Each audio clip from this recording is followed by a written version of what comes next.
வணக்க நண்பர்களே, மற்றொரு கலந்துரையாடலில் இணைந்து கொள்கின்றோம். இன்று குறிப்பாக சர்வதேச அரசியல் மிக வேகமாக முன்னேறிக் கொண்டிருக்கின்றது. ட்ரம்ப் இதுவரை வாயால் வெளிப்படையாக சொல்லி வந்த சில விஷயங்களை நடைமுறையில் சாத்தியப்படுத்துகிறார். ஒன்று, வெனிசுவேலாவில் அதனுடைய அதிபர் கைது செய்யப்பட்டிருக்கின்றார். அதைத் தொடர்ந்து டென்மார்க்குடைய கிரீன்லாண்டையும் அவர் உரிமை கோருகின்றார். கனடாவை 51வது மாநிலமாக்கின்றார்.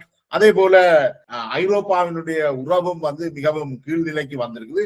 இது தொடர்பாக சர்வதேச விவகாரங்கள் தொடர்பாக மிகுந்த ஆய்வுக்கட்டுரைகளை எழுதி வருகின்ற அசாட்டிக் அமைப்பினுடைய செயலாளர் ரவி சுந்தரம் லிங்கம் அவர்கள் எங்களோடு இணைந்து கொள்கிறார். வணக்கம் ரவி. வணக்கம். இப்ப இந்த ட்ரம்ப் பிரச்சனை ஒரு சர்வதேச பிரச்சனையாக, அது சர்வதேச பிரச்சனையே தான். நீங்கள் சொல்லியிருந்தீர்கள், ட்ரம்ப் ஐரோப்பாவை உடைக்கிறது அவருடைய நோக்கங்கள் ஒன்றா இருந்தது. கிட்டத்தட்ட அதை நோக்கி போற மாதிரி தான் இருக்குது. ட்ரம்புக்கும் ஐரோப்பாவுக்கும் இடையில நியாயமான பிளவு வந்தது. டென்மார்க் கிரீன்லாண்டை அவர் கேட்கிறார். அது அப்படி நடக்குமாக இருந்தால் ஐரோப்பாவோட ஒரு முற்றுமுழுதான திருப்பி வரும். அடுத்தது கனடா, வெனிசுவேலாவில் நடந்த பிரச்சனை. இது எல்லாமே ஒரு சர்வதேசம் எதிர்பார்க்காத அளவுல நடந்திருக்குன்னு நினைக்கிறீங்களா, அல்லது இது அமெரிக்காவுடைய ஆளும் குடும்பத்தினுடைய திட்டமிட்ட வேலையா? அது என்னன்றது இப்ப இது நாங்கள் சீரியஸா பார்க்கணும். முதலாவது நாங்கள் இப்ப இந்த உடனடியாக போயிடுவோம். அமெரிக்கா சுதந்திரம் அடையக்க அடுத்த ஒரு விதின் 50 வருஷத்துக்குள்ள வந்த மன்ரோன்றவர் 5வது பிரசிடென்ட் அமெரிக்காண்டு. அவர் அந்த காலத்துல இருக்க வரையக்க நீங்கள் பாத்தீங்கன்னா அந்த நிலைமை என்ன மாதிரி இருந்ததுன்னு சொன்னால், நான் சொல்றது 723ஆம் ஆண்டு அந்த காலத்துல என்ன மாதிரி இருந்ததுன்னு சொன்னால், நிலைமைகள் அமெரிக்காவுக்கு சாதகம் அல்ல. அதாவது அப்ப 50 வருஷம் தான் அவர்கள் புதுசாக தொடங்கின கண்ட்ரி. அவர்களுக்கு அந்த கண்ட்ரியை தங்கட கண்ட்ரியை தக்க வைக்கிறதுக்கான பலம், இராணுவ பலம் இருக்கே இல்ல. குறிப்பாக நேவல் கடற்படை துணி இல்ல. இங்கிலாந்து கப்பல் எல்லாம் அந்த கால சண்டை கப்பல் எல்லாம் தண்ணியே ஆண்ட காலம் அது. மற்றது ஸ்பானிஷும் போர்ச்சுகீஸும் ஒற்றுமையாகவும் செய்கிறார்கள். பிரெஞ்சும் தான் சவுத் அமெரிக்காவை என்ன மாதிரி கொலனைஸ் பண்ண. இந்த பிரச்சனையில பொதுவாக உங்களுக்கு தெரிய வேணும், அமெரிக்காவை குடியேற்றத்துக்கு போனாக்கள் 89% வெள்ளைக்கார், இங்கத்தெல்லாம் ஐரிஷ் அல்லது பிரிட்டிஷ், ஸ்காட்டிஷ் குறைவு. அப்ப இவைகள் இன்றைக்கும் அதே தான். இன்றைக்கும் 84%, 80% அவைகள் தான் உண்மையான கணிப்பு. அதாவது அவைந்த பரம்பரை குறிப்பாக பிரிட்டிஷ் பீப்புள் எக்ஸ்டென்ஷன். இப்ப வெள்ளைக்காரன் நாங்கள் சொல்றாக்கள் இவைகள் அந்த நேரம் நாங்கள் சும்மா ஜெனரலா ஐரோப்பியர் சொல்லிடாது சொல்லலாது. ஐரோப்பியர் கொஞ்சம் கொஞ்சமா போய் சேர்ந்தார்கள். இல்ல குறிப்பாக ஜெர்மன் பாரர்கள் ஒரு கட்டத்துல போனார்கள். அவைகள் அந்த கிறிஸ்டியன் பிரச்சனையில போனார்கள். கிறிஸ்டியானிட்டிக்குள்ள வந்த கத்தலிசம் அந்த பிரச்சனைகளுக்கு வழிகிட்டு கொஞ்சம் பேர் போனார்கள். அவைகள் குறிப்பாக சில இடங்கள்ல இருக்கிறார்கள். அவைகள் விலை குறைவு அந்த நேரம். ஆனா ஜெர்மன் லாங்குவேஜ் ஒரு அதுல ஒரு செல்வாக்கா வரக்கூடிய சான்ஸ் இருந்தது. அதை பற்றி ஒரு பிரச்சனை இருந்தது. ஜெர்மன் லாங்குவேஜா இங்கிலீஷா அமெரிக்காவுக்கு தெரிவு செய்யணும், நாங்கள் ஒரு பப்ளிக் ஓட் எடுக்கணும் பெரிய கோரிக்கையும் இருந்தது. அவ்வளவுக்கு இன்ஃபுளுன்ஸ் ஒன்று இருந்தது. அதுக்காக நம்பர்ல இருக்கே இல்ல. ஆனால் ஒரு தேவை ஒன்று இருந்தது. நாங்கள் புரிம்பா காட்டுறா அப்படி போறோம், அதை விடுவோம். இப்ப பிரச்சனை மன்ரோ டாக்டர் என்னதை சொல்லுதுன்னு சொன்னால், உலகத்தில் 2 ஹெமிஸ்பியர், 2 ஹெமிஸ்பியர். அதாவது ஒரு பக்கம் அங்கால அமெரிக்கா சுத்தின பக்கம் இன்னொன்று. அந்த ஹெமிஸ்பியர்ல அப்ப பொதுவாக இன்றைக்கு நீங்கள் பாத்தீங்கன்னா யூரோப், நான் சொல்ற யூரோ ஏசியான்னு எழுதி கொண்டிருக்கேன் கனகாலமா. சரி, இது நான் சொல்றது 2009ல இருந்து எழுதி கொண்டிருக்கேன். அப்ப அந்த யூரோ ஏசியா என்ன மாதிரி ஒற்றுமையா வந்துடுமோன்ற பயமும் அது. ஆனா இன்றைக்கு வந்துட்டு அவைகளுக்கு யாருக்கு அமெரிக்காவே ஆள்றாங்க. ஆனால் அன்றைக்கு அவர் அதைத்தான் கேட்டவர் மன்ரோ. அவர் சொல்றாங்க, அமெரிக்கா இங்க குடியேற்றம் செய்யல, அது எங்களுக்கு குடியேற்றம் யாராவது செய்தால் தென் அமெரிக்கால நாங்கள் அது எங்களுக்கு எதிரான செக்யூரிட்டிக்கு அச்சுறுத்தலான நாட்டுத்துருவம் தான் நாங்க பாக்குறோம். அப்படிதான் இருப்போம். அவரை பொறுத்தவரை கனடா வெனிசுவேலா இந்த பிரச்சனை அன்றைக்கே தீர்மானிக்கப்பட்டது. ஓம் அது வேலை கிளியர். 2ஆ பிரிச்சாச்சு. அதாவது ஹெமிஸ்பியர் உலகத்தை 2ஆ படி கூட இப்படி பிரிச்சு வச்சு பாத்தீங்கன்னா தோடம்படம் மாதிரி இந்தியால ஒரு பக்கம் அங்கால இருக்கும். அப்ப அங்கால இருக்கிற பக்கத்துக்குள்ள ஜப்பானும் வரும். ஜப்பான் தான் இல்ல ஒரு பக்கம், இந்தியால யூரோப் இல்ல. ஆப்பிரிக்கா எங்களுக்குள்ள வேற ஒரு ஹெமிஸ்பியர்ல. சவுத் அமெரிக்கா அங்கால ஹெமிஸ்பியருக்கு போயிடும். அவளை பொறுத்தவரை இதுதான் எங்கட உலகம். இந்த உலகத்தோட நீங்கள் வேணும் என்றால் டீல் பண்ணுங்கள். இதுதான் அவன் பேசிக் தியரி. முந்தி அதை செய்ய முடியல.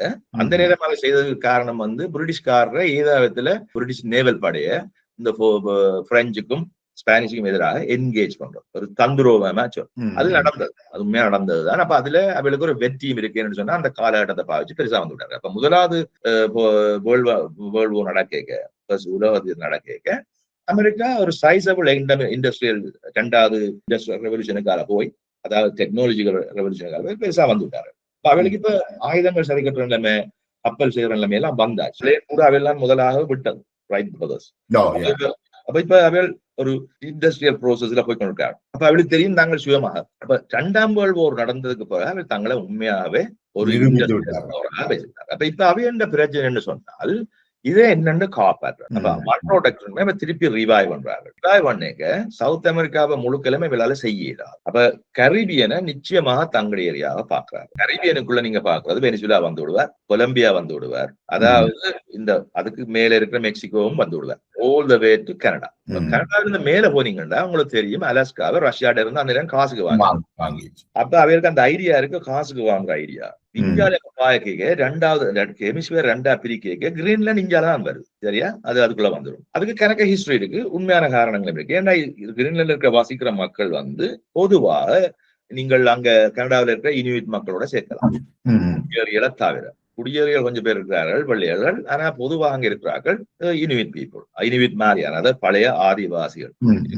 அவர்கள்ட்ட நீங்கள் பெர்மிஷன் எடுத்துக்கொண்டு போகலாம்னு அதை மக்கள் டிசைட் பண்ணா டென்மார்க் என்ன செய்ய போன்னு தெரியல, அது வேற கேள்வி. ஆனா அமெரிக்கா ஏற்கனவே அங்க ட்ரூப்ஸ் வச்சிருக்கு, எல்லாம் இருக்கு. அவைகள் இப்ப 4 பேரை அனுப்பி எடுக்க முடியாம இல்ல. அவைகள் என்ன செய்ய விளைக்கிறோம்னா கொஞ்சம் கொஞ்சமாக ஐரோப்பாவை புஷ் பண்றாரு. ஐரோப்பாவே சொல்லி விட்டாரு. இப்ப நான் திருப்பி வருவேன். நாங்க எழுதினாண்டா இந்த 3 மல்டிபோலர் வேர்ல்டுன்றது அமெரிக்கன் திட்டவாதிகளை பொறுத்தது இப்ப அவளை ஏற்றுக்கொள்கிறார்கள். ஆனால் அதை 3ஆ பாக்குறாங்க. அவள்கிட்ட தற்காலிகமா 2ஆ பார்க்கல.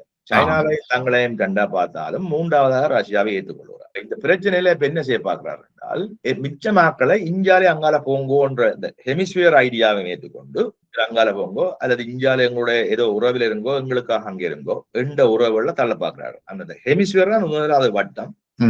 அதை தாண்டினா அப்புறம் என்ன, அதை தாண்டினா அப்புறம் என்ன சின்ன சின்ன வட்டங்கள் போய்கொண்டிருக்கும். பெரிய வட்டத்துக்குள்ள இருந்தா முதலாவது அதை பாக்குறாரு. அந்த ஆனா பெரிய வட்டம் சுருங்கிடுச்சு. இப்ப முந்தி மாதிரி அது அந்த ஹெமிஸ்பியர் முழுக்களும் சவுத் அமெரிக்கா முழுக்கலும் உள்ளடக்கிய இல்ல, அது இந்த கரீபியனை மட்டும் உள்ளடக்கு. இப்ப இதுதான் இந்த நிலைமை. இப்ப இந்த நிலைமையை நாங்க பாக்குறோம்டா இப்ப இந்த வாதம் என்னன்னு சொன்னா எங்களுடைய வந்து இப்ப நீங்க பாத்தீங்கன்னா எங்களுக்கு இன்ஃபர்மேஷன் இப்ப நாங்க பாக்குற முழு இன்ஃபர்மேஷனும் வெள்ளக்காரர் தர்ற இன்ஃபர்மேஷன் தான். ஒரு ஹெமிஸ்பியர்ல இருந்து வர்ற இன்ஃபர்மேஷன் தான். பழைய பார்வையில ஒரு ஹெமிஸ்பியர் நாங்க வந்து வெஸ்டர்ன் வேர்ல்டு, வெஸ்ட் அமெரிக்கா அல்லது பிரிட்டிஷ் அல்லது யூரோப்பியன் தர்றது. மற்றமெல்லாம் பேண்ட். இப்ப சைனா என்ன சொல்லணும்னு உங்களுக்கு தெரியாது, நாங்க தேடி பார்க்கணும். ரஷ்யா என்ன தெரியாது. அப்ப இன்றைக்கு இங்க உதாரணத்துக்கு இந்த கப்பல்களை பிடிக்கிறார்கள். அப்ப இவ்வளவு அமெரிக்கான பாலிசி என்னன்னு பார்த்தோம் என்றால் அது சோவியத் காலத்துல இருந்து இந்த இதை செய்யறதுக்காக செய்தேன்னு சொன்னா 2 தியரி வச்சிருந்தாரு. கண்டெய்ன்மெண்ட் அல்லது ரெஜிம் சேஞ்ச். கண்டெய்ன்மெண்ட் சொல்லிக்க எல்லா விதமான யுனைடெட் நேஷனுடைய அதிகாரம், தங்களுடைய ரீஜனல் அதிகாரம் எல்லாத்தையும் பாவிச்சு ஏதோ ஒரு வகையில கட்டுப்படுத்துறது கண்டெய்ன்மெண்ட். அதை நீங்க சாங்ஷன் ப்ரோக்ராம் அதெல்லாம் மாறி மாறி உலகம் செய்து கொண்டிருக்காரு. உலகம் அதை கேட்க முடியாத நிலைமை. அப்ப பிள்ளைன்னு தெரிஞ்சாலும் கேட்கலாம். இப்ப நாங்கள் தேர்ட் வேர்ல்ட் கண்ட்ரிகள் ஆர்கனைசேஷன் காட்டினோம், அது செய்தோம் இது செய்தோம், அது சரி வர இல்லை. யுனைடெட் நேஷன் உடைச்சு கொண்டாரு.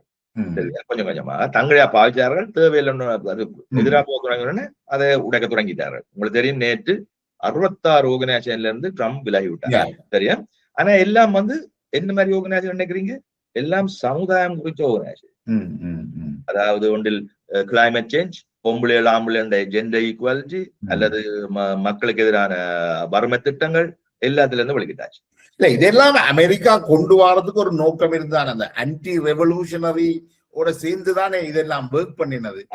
இப்ப ஒரு தரப்பட்சமா உடைக்கிறது வந்து அந்த தேவை இப்ப இல்லாம போச்சுண்டா அல்லது அதுதான் நீங்க கேட்கணும். இப்ப உலகம் வந்து இப்ப சைனா கூட ஒரு கேபிட்டலிஸ்ட் வேர்ல்டு, அது ஒரு அமிச்சாம இல்லை. ஆனால் இன்டர்னலி அவைகள் வந்து ஒரு சோசியலிஸ்ட் மாடல் வந்து அதுக்குள்ளால ஒரு மாதிரி செய்து வச்சுக்கிறாரு. இந்த சோசியலிஸ்ட் மக்களுக்கு சேவை. இப்ப எல்லா சேவையும் சொல்லும். நான் நேற்று வந்து சின்ன கிராஃப் போடுறேன். அந்த ஜனங்கள் வந்து பொதுவாக இந்த குறிப்பாக புதிய மார்க்கெட் வந்தா பிறகு மக்களிட வளர்ச்சி கீழே இருக்கிற மக்களிட பொருளாதார வெல்த் ரேஷியோ வந்து அடிப்படை மக்களிட வந்து சராசரி தனிப்படையிலே பார்க்காங்க சராசரியாக மற்ற எல்லா கண்களிலும் பார்க்க கூடியிருக்கு. ஆனால் அதே நாட்டுல கூட மேல இருக்கிறார்களுக்கும் வித்தியாசம். ஆனா இப்ப மற்ற இடங்கள்ல அப்படி வளர இல்லை. கீழே இருக்கிறார்களுக்கு போயில மற்ற இடங்களுக்கு கீழே இருக்கிற 10% மேல இருக்கிற 10% கூடிக்கொண்டு போய் அது மட்டும் இல்ல மத்திய தரக்கம் இப்ப கீழே வந்துச்சு. அப்ப இதான் அந்த பிரச்சனை. இப்ப ஒரு 50% பாப்புலேஷன் கிட்டத்தட்ட ஒரு வாழ்க்கைக்கு வந்தாச்சு. இப்ப இந்த நிலைமையில அமெரிக்கா மாதிரியான கண்ட்ரிகள் தங்களோட வாழ்க்கையை பார்த்தால் அவையில பொறுத்தல அவன் நினைக்கிறோம்னா எங்களுக்கு ரிசோர்சஸ் இருக்கு, எங்களுக்கு எல்லாம் இருக்குது, நாங்கள் இப்படியான ப்ரோசஸ்ல நாங்கள் வேற ஒரு மாடல் வச்சிருக்கலாம். அது சைனா மாடலை கொஞ்சம் வாங்குவோம், அங்க வாங்குவோம், இங்க வாங்குவோம், அது எங்களுக்கு எதோ செய்வோம். ஆனா அதுக்கு நாங்க செப்பரேட்டா இயங்கணும். இதுதான் ஐசோலேஷன் பொசிஷன் சொல்லுவாங்க. தாங்களே செப்பரேட் பண்ணாங்க. அது பிள்ளையா பார்க்க இல்ல. ஐசோலேஷனா ப்ரொடெக்ஷனிசமா? இல்ல ஐசோலேஷன். அதாவது நாங்கள் பார்த்து நாங்கள் எங்களோட வலிமையால வித்து எங்களோட திறமையால வித்து எல்லாம் செய்வோம். உங்களுக்கு தான் எங்களை தேவையொழிய எங்களுக்கு உங்களை தேவை. இது ஐசோலேஷன். அப்ப இந்த ஐசோலேஷன் இதுக்கு போன உடனே அவர் என்ன செய்யறார்கள், மற்ற எல்லாரும் தங்களோட வாழ்க்கை ஒன்றில் வருவார்கள் அல்லது விடுவார்கள். அண்மையில நீங்க பாத்தீங்கன்னா ட்ரம்ப் அங்க ஒரு பகுதியா என்ன மாதிரி தன்னை மோதி அப்ரோச் பண்ணது, சார் அதை தருவீங்களா மண்டாடி கேட்ட மாதிரி அவரே நடிச்சு காட்டு மோதி கதைச்ச மாதிரி. அது பிரைவேட் ஆனந்த ஒரு மீட்டிங்ல நடந்தது போட்டாங்க. இந்தியாக்காரரை அவர் பாக்குற விதம் எப்படின்னு பாருங்க. அந்த நேரம் தெரிய நாங்க கட்டுற ஒண்ணா இவளுக்கு தமிழ்ல சொல்றது சரி, எப்படி சொல்றது சரியில்லை. நீங்கள் அவைகளுக்கு நக்குறது காலப்போக்கில் சரி வராது. நீங்கள் இப்பவே அடுக்கு பண்ண வேணும். என்ன மாதிரி உங்களை பாக்குறேன் காலம் பெற வேணும். ஆனா அது நடக்குது. என்னுடைய முந்தி மாதிரி இல்ல சிச்சுவேஷன். எங்கட பிரச்சனைன்னு சொன்னா நாங்கள் எங்களுக்கு வந்தோம்னா தமிழாக்களுக்கு எனக்கு என்ன கடைசியில தேவை, கொஞ்சத்துக்கு முதல் காய்ச்சல் எங்களுக்கு தேவை. புதுவளாலே எங்களுக்கு என்ன, இதுதான் எந்த பிரச்சனை. இதுவளாலே எங்களுக்கு என்ன, எங்களுக்கு தேவை என்ன, உலகத்தை எனர்ஜி தான் கண்ட்ரோல் பண்ணுது. அமெரிக்கா நிக்கிற மாதிரி எனர்ஜியை தான் கண்ட்ரோல் பண்ணணும் தான் அவர்கிட்ட முழு இது. தனியா பெட்ரோல் அல்ல, மற்ற விஷயங்கள்ல கூட. இப்ப நாளைக்கு இப்ப தாது பொருட்கள் கதைக்கு நான் ஒரு லிஸ்ட் ஒன்று போட்டிருக்கேன். அதுல நீங்க பாருங்க. நாங்க அந்த லிஸ்ட்ல கிட்டத்தட்ட 19 இதுகள் இருக்கு. இதுகளாலே அது எல்லா இடத்துலயும் கிடக்கு. உங்களோட வீட்டுல அஞ்சுல கிடக்கு. அதுக்காகத்தான் இந்த கிரீன்லாண்ட அவர் டார்கெட் பண்றாரு. அவர் நினைக்கிறாருன்னு சொன்னா தங்களோட போர்டரை எங்க கொண்டு வந்துட்டால் தாங்கள் ரஷ்யா அமெரிக்கா கேட்கல. அவையில் 2 விதத்துல பாக்கலாம். ஒன்று முந்தி மாதிரி ட்ரூப்ஸ் இங்க வச்சுக்க விருப்பம் இல்லை, காசெல்லாம் அந்த கால காட்டாங்க. அப்ப இங்க மாதிரி முந்தி மாதிரி ஈவன் உதாரணத்துக்கு இப்ப படாரண்டு மாத்துறதுக்கு மன்னிக்கணும். இப்ப வெனிசுலாவுக்கு கப்பல்லாம் கொண்டு போனார்களானே பெரிய சனமேல உடனே திரும்பி வாங்கி வந்துட்டாரு. அவளை மெயின்டைன் பண்றது காசு பயங்கரம். பட் உடனே வித்ட்ரோ பண்ணியாச்சு. இப்ப நீங்க நினைக்கிற மாதிரி அமெரிக்கா காசு வச்சிருக்கேன் நினைக்காங்க. ஆனா காசை போட்டு சண்டை பிடிக்க தயார். அந்த வில் இருக்கு, வில் இருக்கு, இந்த வில் இருக்கு. இல்ல கப்பாசிட்டி பார்க்க வில் இருக்கு. புலிகளுக்கும் அதான் அந்த வித்தியாசம். புலிகளுக்கும் கெப்பாசிட்டி இருந்தோ இல்லையோ தெரிய இல்ல, வில் இருந்தது. அப்ப நான் ஒரு பகுதி பேப்பர் ஒன்றுதான் வெளியாக வேண்டாம். அதுல ஒரு படம் ஒன்று போட்டான். ஒரு ஆள் பூ சிவர்ல இருக்கிற பூனைய பூத கண்ணாடியால பார்த்து புலி மாதிரி காட்டு கிண்டலா போட்டான். அந்த நேரம் எனக்கு பிரச்சனை வந்தது. அக்கள் பெரிய பிரச்சனை. ஹீரோ சாலையே ஓனிங் வந்தது. என்ன ஹீரோஸ் என்ன நக்கல் அடிச்சது எழுதுறது. இப்ப பிரச்சனை ஏன்னா உள்ளுக்கு இருந்து செய்ததானே, வெளியில சரியாதது. இப்படியான விஷயங்கள் நாங்கள் திறமையை காட்டி வெறுட்டுற தன்மை ஒன்று இருக்கு. அது அவங்க செய்து கொண்டு வராங்க. அப்ப பயப்பட வேண்டியது பயப்படாத எங்கட தேவை. ஆனா அவைகளை பொறுத்தவரையில அவைகள் இன்றைக்கு இருக்க தங்கட இக்கட்டான நிலையை தாண்டுறேன்னு சொன்னால் முதலாவது தங்கட நாட்டை கூட கட்டுறதுக்கு தாங்களுக்கு அவைகளும் ஒரு சர்வாதிகாரத்தை உருவாக ட்ரை பண்றாரு ப்ரோக்ராம். அதாவது ஒரு செமி ஓட்டோக்ரசி அரசால ட்ரம்ப் செய்ய வலிக்கிறார். ஆனா இப்ப பிரச்சனை வேற. அங்க அமெரிக்க மக்கள் பிரச்சனை எதுக்குதான் நான் கதைக்கிறேன். என்ன பொறுத்தவரை இப்ப அமெரிக்கா புரிம்பா காய்ச்ச வேண்டாம். அவைகள் தங்கட என்ன மாதிரி புலிகள் தங்கட மக்களை பிள்ளையா மிஸ்கால்குலேட் பண்ணார்களோ இதே மாதிரி தான் அவர்கள் தங்கட மக்களை பிள்ளையா மிஸ்கால்குலேட் பண்றார்கள். சில விஷயங்கள்ல ஈடுபாடு இருக்கிறபடியா எல்லா விஷயத்திலும் உங்களோட ஈடுபாடு இல்லைன்றது அவளுக்கு விளங்குது இல்லை. காலம் வரைக்க பட்டி கலண்ட மாதிரி கலந்து விடுவாரு. இதுதான் அவருக்கு விளங்குது இல்லை. அமெரிக்கன் செல்லப்படுதுதான். இப்ப வெனிசுவேலாவின் ஒயில்ல 70% சைனா தான் வாங்குது, அல்லது சைனா வெனிசுவேலாவில தங்கி இருக்கு. இப்ப வெனிசுவேலா சைனாவுக்கு ஒயில கொடுக்கல. அடுத்தது ட்ரம்ப் இதுல அடைஞ்ச வெற்றி கிட்டத்தட்ட 37 நிமிஷமோ ஏதோ நேரத்துல கண்ட்ரோலுக்குள்ள கொண்டு வந்துட்டீங்க. இதுல கிடைச்ச வெற்றி ஈரான் போன்ற நாடுகளை த்ரெட் பண்றதுக்கோ அல்லது அப்படி ஒரு நீங்க நினைக்கிற மாதிரி வெனிசுவேலா கைக்க கொண்டே இல்லை. இது பிள்ளையான விஷயம். என்ன பொறுத்தவரை இது டீல்ல நடந்த விஷயம். இதை நான் இப்ப உடனே எழுதி போட்டேன். என்ன பொறுத்தவரை இது டீல். அரசாங்கம் வெனிசுவேலா அரசாங்கம் பிரச்சனைகளை குறைக்கிறதுக்காக மடுவா மக்களிட பிரதிநிதி அல்ல. அவர் அதை விற்க தயார். இப்போ அவர்கள் உள்ளுக்கு இருக்கிறார்கள், எலெக்ஷனுக்கு தயார். இப்ப தங்கடையால தான் போட்டிருக்கிறார்கள். உடனடியாக இவ சொன்னாக்களை போடவும் இல்லை. எலெக்ஷன்ல இவ சொல்றாக்கள் வந்தாலும் வேற ஒன்று அர்த்தம். இதை கதைக்கிற மாதிரி பெட்ரோல்ல அவள் வித்து கொடுக்க போற இல்ல. கொம்பனியில எடுங்கோன்னு சொல்றதுக்கு கொம்பனி இன்வெஸ்ட் பண்ணணும். அதுக்கு கிட்டத்தட்ட 10-15 வருஷம் எடுக்கும். பெட்ரோலை வெளியில எடுக்கிறதுக்கு இவ சொல்ற மாதிரி 50 பேரல் 50 மில்லியன் பேரல ஒரு நாளே எடுக்கிறதுக்கு அங்க வெனிசுவேலா இல்ல. So you have to invest. அப்ப போராக்களுக்கு நம்பிக்கை இருக்கணும், காலம் மாறாண்டு. அப்ப இன்வெஸ்ட் பண்றாக்கள் அதை செய்ய போறல. என்ன இப்ப கொடுத்துருக்கான்னு சொன்னா இதால ரஷ்யாவுக்கோ சீனாவுக்கோ பாதிப்பு இருக்கா? இதுல இல்ல இப்ப இதான் நான் வாரம். இப்ப பிரச்சனை சொன்னா இப்ப 2-3 கப்பல்களை வேணும்னு பிடிக்கணும். இதான் அதை தடுக்கிறதுக்கு என்ன செய்யணும். முதலாவது இந்த பெட்ரோல் டாலர்லாம் முடிச்சிருவோம். பெட்ரோல் டாலர்ன்றதை காப்பாற்றுறதுக்கு இது வெனிசுவேலா கரன்சியை பொலிவார சில லெவல பெட்ரோ கரன்சியா மாத்தலாம். அதாவது டாலரோட டை பண்ணி அதுக்கேற்ற மாதிரி அதை ஸ்விங் பண்ண உலகத்தின் எக்கனமி ஆடும். சரியா? அதை வச்சுக்கொண்டு ஒரு கண்ட்ரோல் எடுக்கலாம் நினைக்கலாம், மார்க்கெட் கண்ட்ரோல். இப்ப சப்ளை சைட கண்ட்ரோல் வந்து வலிக்கிறாரு. சரியா? அப்படி இருக்கும். பைனான்சியல் சைடால சப்ளை சைட கொண்டுலாம். தாங்களும் இன்வெஸ்ட்மெண்ட்டுக்கு காசு போடலாம். பிரிண்ட் பண்றதுக்கு ஒரு வசதி இருக்கு. காசை பிரிண்ட் பண்ணணும். அமெரிக்கா இப்ப $73 trillion கடன்ல இருக்கு. இங்க ஸ்ரீலங்கால இருக்க காலம் 53 மில்லியன் தான், பில்லியன் தான். ட்ரில்லியன். நீங்கள் நம்பர் ஓட்டு சைபர் ஓடுறதுக்கு உங்களுக்கு டைம் போயிடும். இது வேஸ்ட் டைம். அப்ப அவையோட பொய் வாழ்க்கை வந்து காரணம் போகாது. அவளுக்கே தெரியும் நோட்ஸா முந்தி மாதிரி பிரிண்ட் பண்ணிடாது.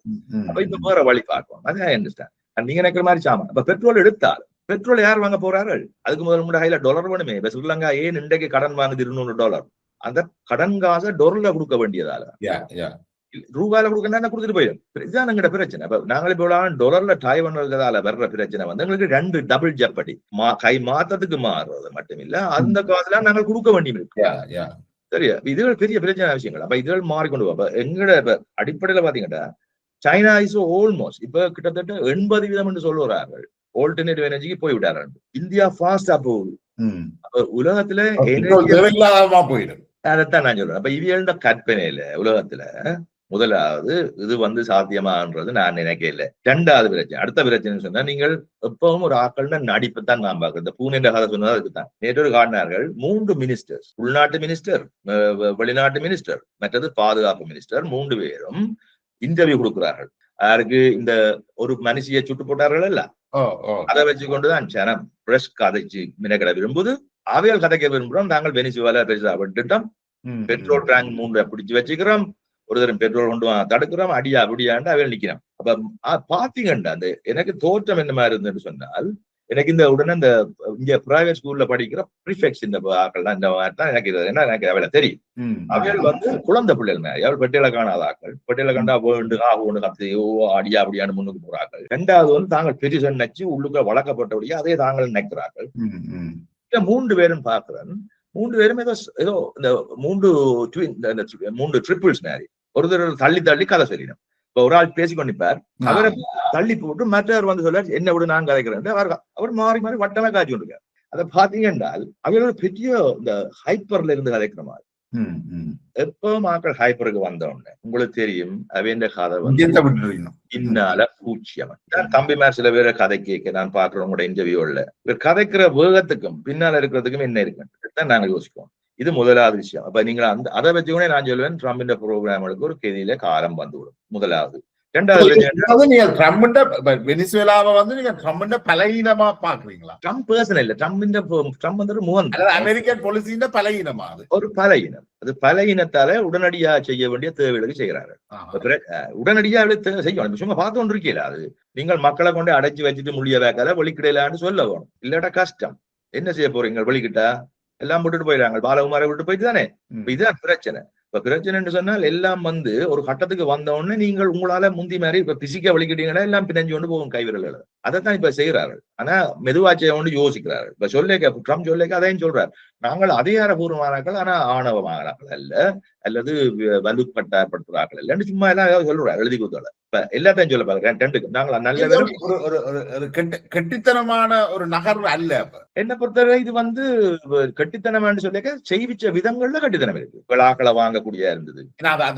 லாங் டேர்ம்ல அமெரிக்காவுக்கு அது பெருசா லாங் டேர்ம்ல அதுக்குள்ள வேற வழி கண்டுபிடிச்சு அவளுக்கு தற்காலிக காலம் உண்டு வேணும். தற்காலிக காலத்துல இந்த 2025 ப்ரோக்ராம் சொன்ன ஒரு விஷயம் முக்கியம். அந்த டாலரின் பெறுமதி விழப்போகிறது, கடன் இருக்கிறது, இதுகள்ல இருந்து அவைக்கு ஒரு டைம் ஒன்று தேவை தங்களை பாதுகாப்பு. மற்றது உலகத்தை நீங்கள் 3 பவர் வந்துட்டுன்னு சொல்லுங்க. இந்தியா அவ்வளவு வளர்ந்துட்டுது. உலகத்துல எனர்ஜி தேவையெல்லாம் வருது. அதை என்னென்ன சம்பியம் அடைக்கிறது. முந்தி மாதிரி உங்களுடைய இந்த நீங்க சொல்ற கண்டெய்ன்மெண்ட் பாலிசி ஒன்றும் வேலை செய்யதில்லை. சாங்ஷன் பெருசா வேலை செய்யதில்லை. இப்ப ஈரான்ல சாங்ஷன் வேலை செய்ய முடியுதுன்னா இல்ல இருக்கிற முல்லாக்களுக்கு வந்து மக்களை பார்க்க தெரியாது, மக்களை பராமரிக்கவே இல்லை. கஷ்டத்துல அவள் ராணுவத்துல இன்வெஸ்ட் பண்ணி கொண்டிருக்காரு. பழைய சோவியத் மாதிரி ராணுவத்துக்கு கொடுக்குற அக்கறை மக்களுக்கு கொடுக்குறே இல்லை. தேவை நாட்டு பெற்றெல்லாம் இருக்குமன்றதுக்கான தியோலஜிக்கல் ஸ்டேட் வந்து ஒரு நாளும் மக்களை பார்க்க முடியாது. தியோலஜிக்கல் ஸ்டேட் இல்ல, அதாவது கடவுள் ஆட்சியில இருக்கிறார்கள் செய்து வராது. இப்ப ரஷ்யாவும் சைனாவும் வேற, அந்த மாடலே வேற, அரசியல் ஒப்பிட்டு கதைக்கிறார். ஈவன் நோர்த் கொரியா கூட வேற. சோ இதுல வந்து ஆக்கள் சிலவோட பிள்ளையா கதைக்கணும். அப்ப நான் சொல்றேன் இந்த மொடலை பற்றியும் நாங்கள் கதைக்கணும். ரவி சுந்தரலிங்கமும் ஈரோஸும் எப்பவும் வந்து ஒரு இந்தியா மீது காதல் இருக்கின்ற வெப்பமே. இப்ப இந்தியா ஒரு சூப்பர் பவரா வரையிலுமா? ஏன்னா இந்தியாவுடைய சனத்தொகை, அதுகிட்ட மார்க்கெட் சைஸ், இப்ப இருக்கிற உலக சூழல், இதை வச்சுக்கொண்டு இந்தியா தன்னை ஒரு சூப்பர் பவரா எஸ்டாப்ளிஷ் பண்ணிடலாம். என்ன பொறுத்தவரை நீ முதல்ல உங்களோட கதை ரவி சுந்தரலிங்கோட கதாச்சனண்டா என்ன பொறுத்தவரை மண்ணுற மக்கள் உலகத்துல இன்றைக்கு 160 இருந்து கூடிட்டார்கள். இந்த மண்ணுற மக்கள் பிரதிநிதித்துவம் ஐநாவிலே இல்லை. இலங்கையால அதை செய்ய முடியாது, நேபாளத்தாலும் செய்ய முடியாது, பாகிஸ்தானியாலும் செய்ய முடியாது. நாங்கள் ஒன்றாண்டா தான் செய்யலாம். அப்ப இவையோட பிரதிநிதிகள் ஆசியா என்ற இதுல நாங்கள் இந்தியாவை ஏற்றுக்கொள்ள வேண்டிய கட்டாயம் வந்துட்டு. முதல் இந்த கப்பல் தடை, தண்ணி தடை என்று எடுக்க இன்றைக்கு நாங்கள் பெட்ரோல் டாலர்ல நீங்கள் இலங்கைக்கு எண்ணெய் வாங்க முடியாது. இந்தியா வாங்குறது தான் நீங்க வாங்க முடியும். இந்தியாவிட தான் வாங்க வேண்டி வரப்போகுது. அப்ப நாங்கள் ஏதோ விதத்துல இந்தியாண்டு அங்கமா தான் போறோம். இந்த விதத்துல நீங்கள் ரவியா வந்து இந்தியாண்டு ஆளுன்னு சொன்னீங்கன்னு சொன்னா நான் சொல்ல ரோமன். அது பார்க்க நான் தமிழ்நாட்டின் ஆளுன்னு சொல்லுவேன். சரியா? என்ன பொறுத்தவரை எனக்கு விருப்பமான விஷயம். அது ஒரு பாசிட்டிவா தான் நான் கேட்கிறேன். இப்ப இந்தியா அதே வேளையில சைனாவோட எதிர்பார்ப்பு கனவேறிட்ட இருக்கு நிறைய. அதே வேளையில சைனாவுடன் ஈக்குவல் உறவை தான் நான் பாக்குறேன். நான் இந்தியாவுடைய எனிமியாக சைனா பார்க்கல. சைனா வந்து எங்களோட சகோதரங்களா தான் நான் பாக்குறேன். அதாவது ரீஜனல் பீப்புளா இருக்கிற யூரோ ஏசியாண்ட கண்டெக்ஸ்ல நான் தமிழ்நாட்டில் பார்க்கிறேன். யூரேஷியான் கடைசியிலையும் அவையில் போட்ட வட்டம் என்று சொன்னா நான் போடுற வட்டம் இதுதான் யூரேஷியா. அந்த யூரோஷியால இருந்து பிறகு சின்ன வட்டங்கள் போட்டு உனக்கு இந்தியா ஆண்டு வரும். பிறகு நாங்கள் தமிழ்நாடு, பிறகு இலங்கை, பிறகு அதுக்குள்ள தமிழ்நாடு, ஈழம் என்ன கதைப்போம். ஆனா ஒட்டுமொத்தமா நல்ல சொல்யூஷன் வருதுன்னா அதுக்குள்ளே போயிடலாமே. பிறகு ஈழம், இந்த ஈழம்ன்றதே எங்களுக்கு தள்ளப்பட்ட விஷயம். அதாவது இப்போ தள்ளப்பட்டு தான் நாங்கள் இந்த குட்டை தண்ணியா குளம் குட்டையாக குட்டை பிறகு வத்தேக சின்ன கொஞ்சமா இருக்கேங்க தான் நாங்கள் அதுல பெரிய காட்சி இருக்கோம். பெரிய இடத்துல சொல்யூஷன் வருமெண்டா வாழ்ப்பேது அதுக்குள்ள சந்தோஷமா போயிடுமே. இப்ப பிரச்சனை இப்ப எங்கட கேள்வி வந்து திருப்பியும் வந்தம் என்றால் நாங்கள் எங்க என்றதான் முக்கியம். இலங்கை இந்தியாவுக்கு வந்து இருக்கிற பிரச்சனை தான். இப்ப கப்பல் ஏறுறதுக்கு தானே, அதை மட்டும் சொல்லிடுறேன். வெளியில கதை வருது இல்லை. 4 கப்பலை பிடிச்சேன்னு பெரிய காவு கொண்டு கத்துறாங்க. நான் கேள்விப்பட்டது இன்னும் கன்ஃபார்ம் பண்ணப்படுதே, நான் வேர்ல்டு வெஸ்டர்ன் மீடியான்னு சொல்லுது இல்லை. 20 கப்பல்களை ரஷ்யா பிடிச்சு கொண்டு வச்சுட்டு சொல்றாங்க. சில பேர் சொல்றாங்க 40. இது உண்மையோ பொய்யோண்டு தெரியாது. அந்த ஐடியா மட்டும் இருக்குன்னு தெரியுது தானே. அது நடந்து தாக்கப்பட்டதாக சொல்லப்படுது. அப்ப நடந்தது என்று சொன்னால் இப்ப நீங்கள் முதலாவது வந்து நான் இது சில விஷயங்கள் நுண்ணியமான விஷயங்கள் கதைக்கணும். இந்த மெரிடைம் லோ வந்து எழுதின சாமான். அதாவது நீங்கள் சண்டை காலத்துல அந்த சண்டை எடுக்கிற ரீஜன்ல மெரிடைம் லோ அப்ளை பண்ணாது. மற்றும்படி பொதுக்கடல்ன்றது பொதுக்கடல் தான். அங்கே ஒரு கப்பல் ஏறி அதை செய்யலாது. இதே தங்கட வார்டிலே சங்ஷன் லோவை வச்சு கப்பல்களை ஏறி கப்பலை பிடிக்கிறார்கள். ஆனா கப்பல்ல பொருத்தப்பட்டிருக்கிற இந்த சர்வேலன்ஸ் சாமான்கள் எங்களுக்கு தேவையான நேவிகேஷனுக்கு தேவையான சாமான் கூட நீங்கள் அண்டியான் இன்டர்பிரிட்டேஷன்ல பாத்தீங்கன்னா அது போர் எக்யூப்மெண்ட் சொல்லலாம். அதை வச்சு லீகலாக நீங்கள் கப்பல்களை தடுக்கலாம். இந்தியா நச்சா தடுக்கலாம், ஈரான் நச்சா தடுக்கலாம், சைனா நச்சா தடுக்கலாம். இப்ப இது எல்லாரும் செய்ய வழிகிட்டால் ஒவ்வொருவராக ஒன்றாக எல்லா இடத்துலயும் உங்களால பார்க்க முடியுமா? கப்பலுக்கு நீங்க ஒவ்வொரு கப்பலுக்கும் நீங்க அனுப்புவீங்களா பாதுகாப்பு? நடக்க முடியாது. அப்ப இவையில ஏற்கனவே தங்களை தாண்டின பிரச்சனைக்கு கையை வச்சு விட்டாரு. அந்த இடத்துக்கு தள்ளி கொண்டு போவாங்க, கீழே இறங்கி வந்து விடுவாரு. முதலாவது அதைத்தான் நான் அந்த ப்ரிஃபெக்ட்ஸ் மாதிரி நடிச்சதை சொல்றேன். இவைய நடிப்பு முழுக்கலும் ஷோ ஒழிய நடைமுறையில சாத்தியமானவர்களை செய்வார்கள். அதாவது கைவசம் வரக்கூடியது. இங்க வந்து மடுரா கைவசம் வரக்கூடிய ஆள். ஏண்டா அதே ஆக்களை அவரை விற்பாரு. ஈரான்ல கூட நடக்கலாம். சரியா? ஏண்டா முல்லாக்கள் வந்து மக்கள் அல்ல. இதுதான் பிரச்சனை. காலத்தால கடத்தப்பட்டார்கள். அன்றைக்கு தேவை இருந்ததோ வேற, இன்றைக்கு அவையில் அச்சு போனார்கள். இதுதான் புரியலும் படிக்க வேண்டிய ஆக்கள். சரியோ? காலம் உங்களை அப்புறப்படுத்த அயடு மாதிரி காஞ்சி விழுற புண் மாதிரி உங்களுக்கு தெரியும். நீங்கள் ஆயிடண்டு நீங்கள் ஒட்டிக்கொண்டு புண்ணோட இருக்க போறோம்னு சொல்லி கொண்டு இருக்காங்க. அது விழுந்திருந்த வாழ்ல ரைட். இது கவனமா இருக்கும். இப்ப ஈரான்ல கூட அதுக்காக வெனிசுலா மக்கள் பெட்ரோலை அள்ளி கொடுக்க போற இல்ல, ஈரானியன் மக்கள் நீங்க வாங்க கொண்டு போன்னு சொல்ல போற இல்ல. இதுகள் வேற விஷயம். அதுதான் நினைக்கிறேன். அந்த புள்ளியோட கொண்டு வரலாம் நினைக்கிறேன். மிக்க நன்றி. வணக்கம்.